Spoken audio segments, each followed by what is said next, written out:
Miroir qui suis-je vous présente Pourquoi souffre-t-on?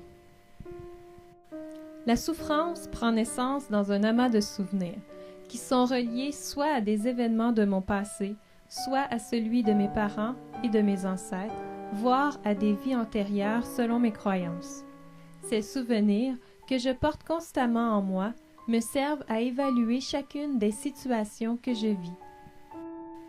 Je vis une situation et aussitôt, je me mets à fouiller dans ma poubelle à souvenirs. J'y trouve un souvenir qui résonne avec ce que je suis en train de vivre présentement. Maintenant, mon regard se pose à travers le filtre de ce souvenir passé. En réalité, je ne vois pas la situation comme elle est réellement, mais plutôt avec l'interprétation ou la perception que j'ai gardée de cet événement similaire à celui que je vis présentement et qui, n'ayant jamais été résolu, refait maintenant surface. Le problème n'est pas le souvenir en lui-même, mais plutôt le fait que je m'y identifie, c'est-à-dire que je crois qu'il est moi et que je suis ce souvenir. C'est à cet instant que je commence à souffrir, puisque je revis cet événement passé non résolu. Revoyons la même scène à partir du moment où je vais récupérer ce souvenir passé, qui résonne avec ce que je vis en ce moment.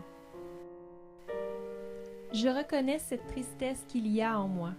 Je ne lui résiste pas en la fuyant. Je la laisse s'exprimer en la ressentant dans tout mon corps avec amour. Je laisse tomber tous les jugements suggérant qu'il est mal de ressentir cette tristesse. Et je laisse tomber tous les murs et les désirs qui m'obligent à vouloir autre chose que ce qui est en moi présentement.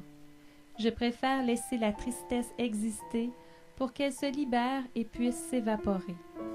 Maintenant, j'arrive à voir la situation telle qu'elle est réellement, sans interprétation, et je peux l'aborder sans aucune attache émotionnelle.